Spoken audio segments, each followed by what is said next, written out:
Sebelum saya melanjutkan materi yang selanjutnya tentang kebijakan ekonomi, terlebih dahulu saya ingin mereview kembali tentang apa yang sudah kita pelajari pada hari Jumat kemarin. Kita belajar tentang apa? Satu, tentang kebijakan ekonomi di Indonesia, Pak. Coba sebutkan David, ada berapa kebijakan ekonomi di Indonesia?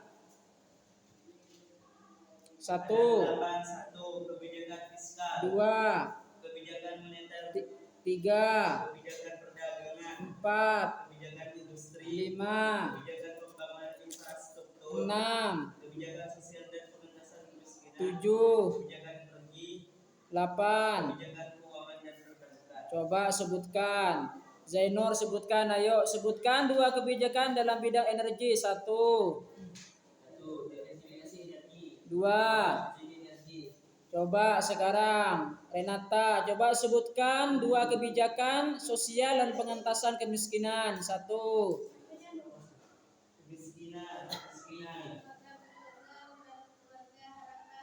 2. Ya. Coba Ivan dulu, silakan.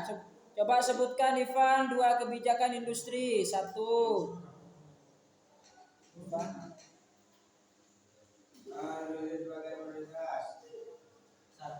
Industri Ivan. Coba sebutkan 2 kebijakan industri. 1. 2.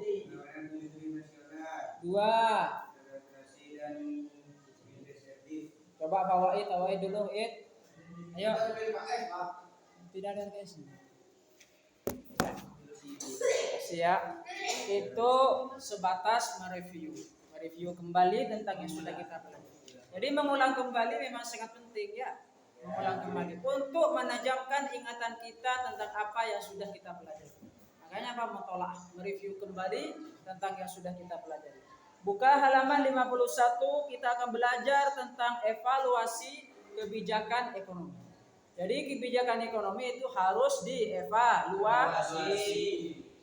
Evaluasi kebijakan ekonomi adalah proses penilaian terhadap efektivitas dan dampak kebijakan-kebijakan yang diterapkan oleh pemerintah atau otoritas moneter dalam mencapai tujuan-tujuan ekonomi makro seperti pertumbuhan ekonomi.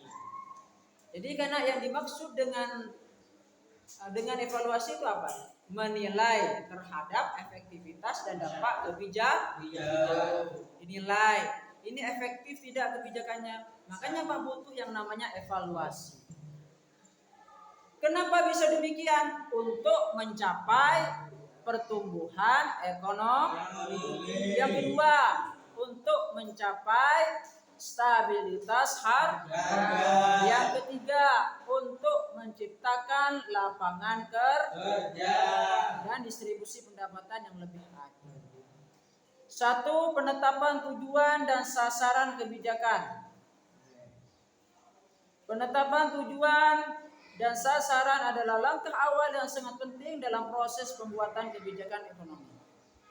Jadi karena setiap kebijakan itu harus punya tujuan, harus punya sasaran. Apa yang mau disasar? Ekonomi masyarakat. Yang ingin didapatkan apa? Salah satu contohnya misalkan Anda membuat keputusan tentang ekonomi. Lalu apa makna dari Anda menciptakan sebuah tujuan itu? Itu agar mendapatkan keuntungan. Makanya itu tujuan itu sangat penting. Takutnya nanti kalau misalkan Anda melakukan sesuatu tidak punya tujuan, ya tidak teratur, tidak terarah, tak tersusun rapi. Kenapa? Karena tidak ada yang namanya tujuan dan juga sasaran. Harus jelas sasarannya. Apalagi dalam sasaran kebijakan ekonomi. Tanpa tujuan yang jelas, kebijakan akan kehilangan arah dan sulit untuk diukur keberhasilannya. Betul. Salah satu contohnya coba di sini saya singgung masalah pendidikan dulu ya. Sini salah satu contohnya misalkan mbian antara sekolah apa enten? Itu adalah tujuan. Itu adalah sasaran dan juga tujuan.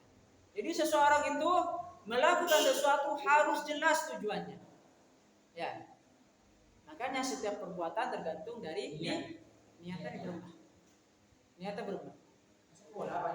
Nah, Itu ya. Jadi niat itu memang sangat penting. Kenapa?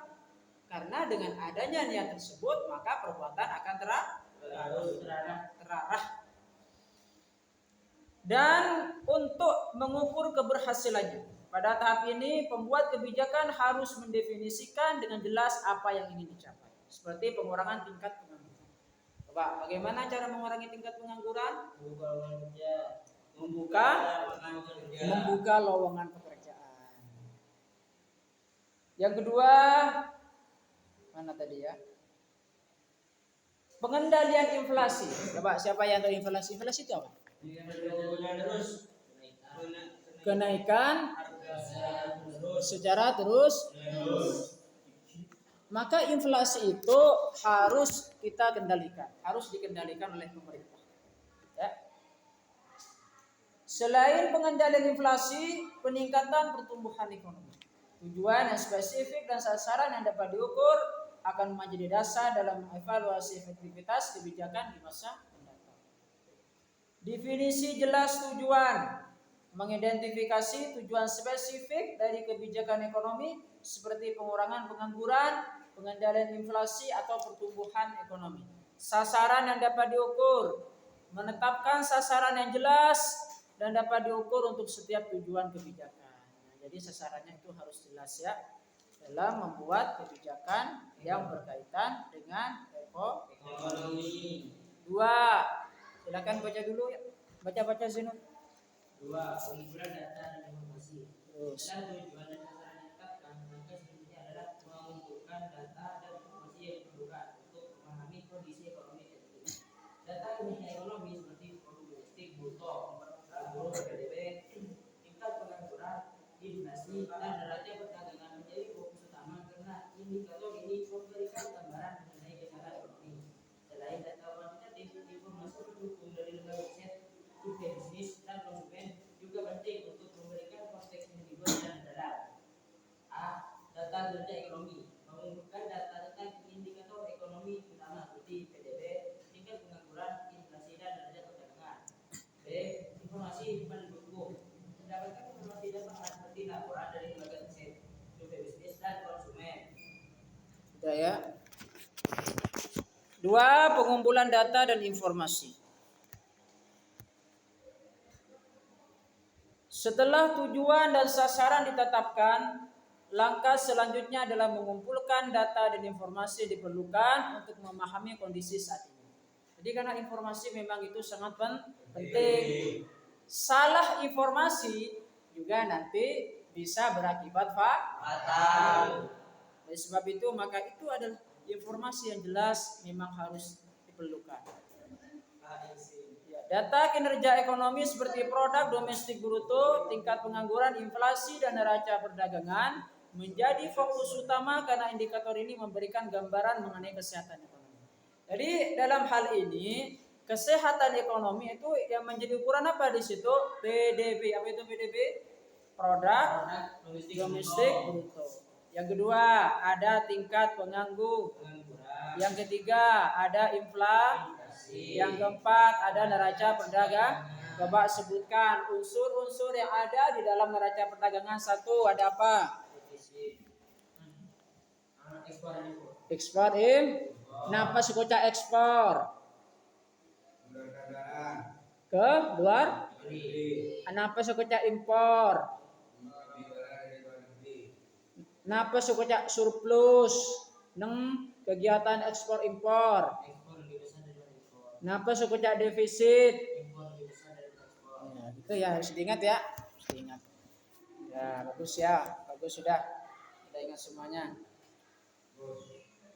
Selanjutnya, selain data kuantitatif, informasi pendukung dari lembaga riset, survei bisnis dan konsumen juga penting untuk memberikan konteks yang lebih luas dan mendalam. Data kinerja ekonomi. Mengumpulkan data tentang indikator ekonomi utama seperti PDB, tingkat pengangguran, inflasi, dan neraca perdagangan. Yang kedua, informasi pendukung. Mendapatkan informasi tambahan seperti laporan dari lembaga riset, survei bisnis, dan konsumen. Jadi karena laporan dari pihak lain itu memang sangat penting. Kenapa? informasi pendukung. Jadi informasi itu bukan hanya satu lembaga saja, tapi informasi yang mendukung di dalam data ekonomi. Ini salah satu contohnya. Lembaga riset. Tahu riset nggak?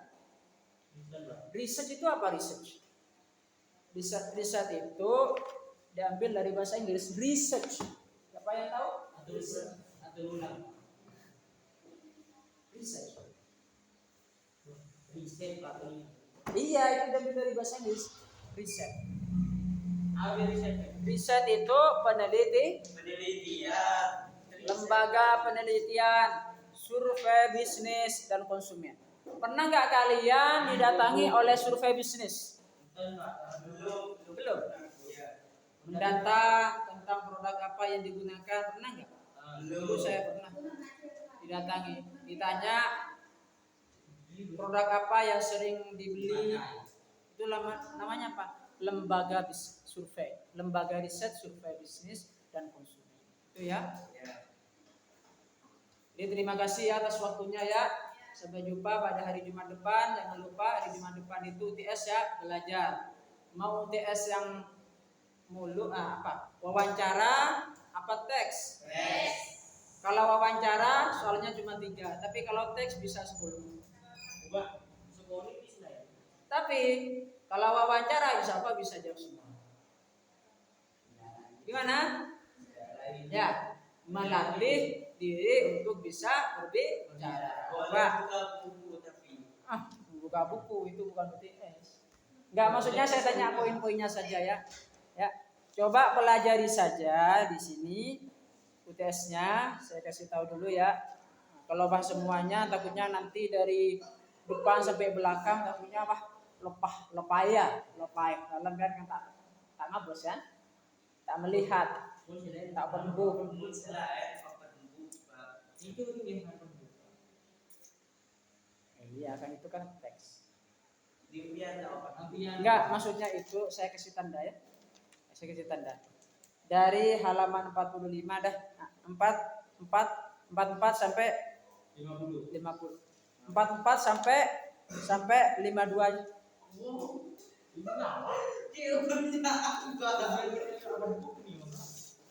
Hah? Ya? 44 sampai 52 ya.